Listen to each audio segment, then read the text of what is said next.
Guys, at this point there is no hiding it. Navia is a great character. But before she came out, many players didn't believe this could possibly be the case. Geo sucks ass. Navia hasn't even released yet and she's already crying. I mean, why would you ever think of saying this?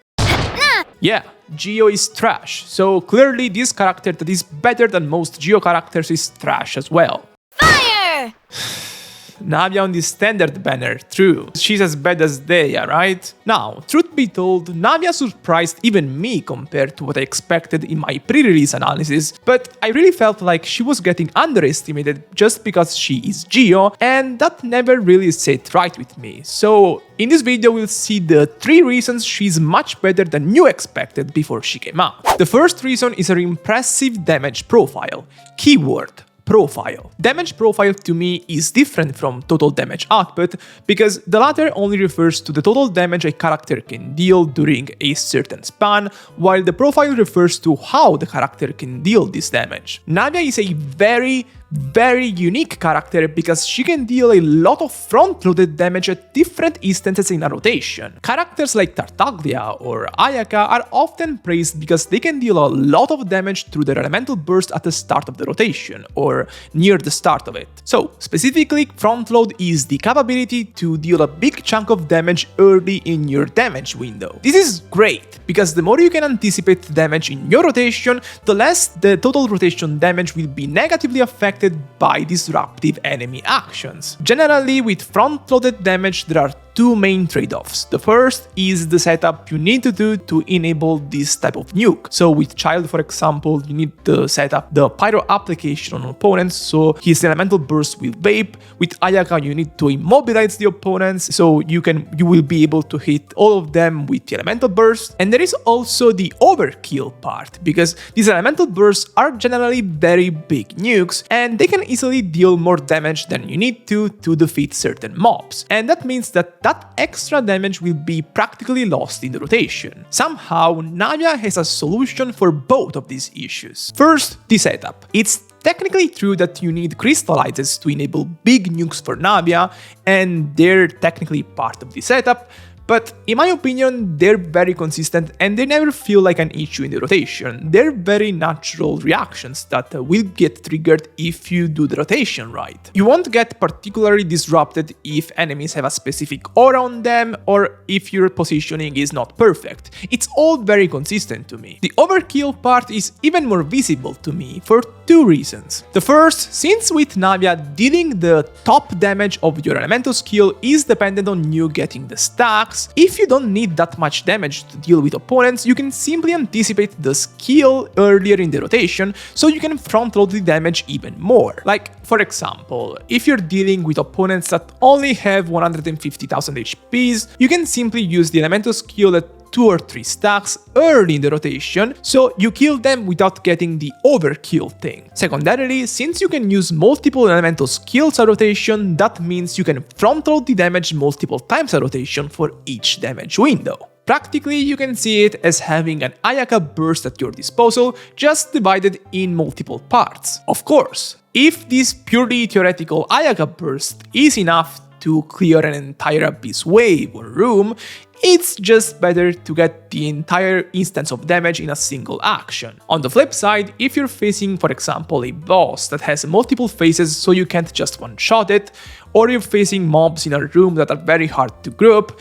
having a nuke that is divided in multiple instances is just more flexible, and that's what Navia is about. Additionally, having the nuke tied to the elemental skill, so an ability that doesn't require energy to be used, is just the cherry on top flexibility-wise. The second point kinda combines with the first in trying to describe how flexible this character truly is. Excluding a case like Nilou, she's probably the one character that made me feel like calculations aren't quite enough to try to estimate how good she is. Specifically, rotation-wide, team-wide calculations. And that's because while she has a 9 seconds cooldown on her elemental skill, which normally would allow her to only use it twice per rotation, she can practically use it even 3 times a rotation. The first reason for that is that she has 2 charges on her elemental skill that allow her to cheat a bit and play around the cooldown the elemental skill practically has. However, if we're talking a scenario where you're playing rotations that are 20 seconds long and loop infinitely, so how things are generally calculated, then maintaining this 3 elemental skill cycle is impossible starting from the third or even the second rotation. But reality is different than sheets, it's different than theory, so your rotations are naturally going to last longer than 20 seconds, or you're going to finish a room by the second one, for example, if your damage is high enough, resetting the cooldowns for the elemental skill. This comes with a number of benefits. The first is the energy requirements, because if you can use 3 elemental skills per rotation as opposed to 2, then you will generate more energy for Navia specifically, which drastically reduces the energy requirements and increases her damage. The second, clearly, if you're doing long rotations with 3 elemental skills, then your damage per rotation increases compared to the shorter rotations with 2 elemental skills, but not in a very obvious way though. Extending rotations is not a Navia exclusive, but she makes it very good for herself because of how high her damage floor is. As long as you can build at least 3 stacks for the third elemental skill, it will probably deal enough damage to finish whatever you're doing, because if you extend the rotation, it's probably to finish a wave or a boss, and using a 200,000 damage elemental skill is a great way to do that. Even if your buff still ups, so like Furina's elemental burst or Bennett's elemental burst, the elemental skill will still do pretty nice damage, and that's probably enough. Of course, that's not the case for the normal attacks as well, who are pretty pitiful in comparison, but that's her kit in general. Still, it doesn't have to come to that necessarily, because of how unique the elemental skills cooldowns are. You can even use 3 elemental skills in a 20 seconds long window, all buffed by the supports, all dealing big chunks of damage, and it's all great. So basically, since the game doesn't work like theoretical Excel sheets, her damage output is higher in practice than it is in theory. The third reason is that I really enjoyed her team flexibility. I've seen people throwing around a lot that Bennett is a must on her teams, but I don't really feel like that's the case. Like, of course Bennett is very good for a character that scales off attack, and since he also enables Furina for Navia teams, it's very good synergy,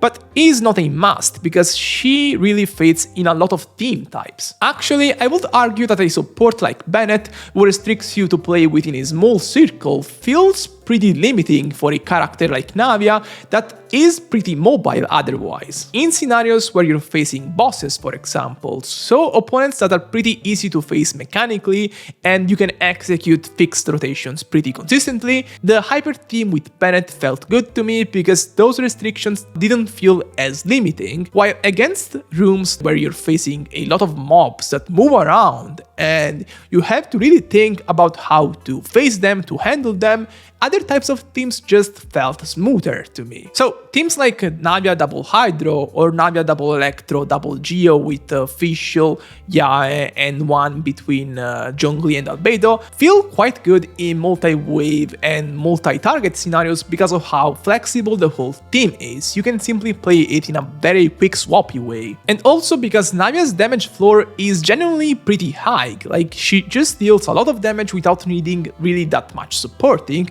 and this is pretty nice, because it just allows you to use her in a lot of teams without particular limitations. She will still feel great. Even when used as a sub DPS, as an elemental skill nuker specifically, she still feels great because the front load she can provide is great. As a sub DPS, I've tried her on Nuvilet teams or Line teams, so characters that can play in a quick swappy way, and I wouldn't quite say she improves the ceiling for these characters, but she feels good to use still, because the damage she can deal stays consistently high. High enough that it still makes me say that her main role is not that of a full send DPS like Hu-Tao or Xiao, but she will still feel best as a sub DPS slash quick swap carry. And the reason is that while her elemental skill damage is extremely impressive, her normal attacks damage is not that good, so if in the future we get a Geo character that can alternate with her own field and play in a quick swappy way with her, then it will be great.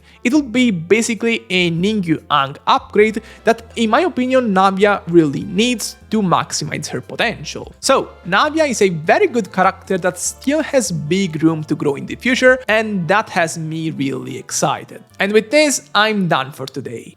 Peace.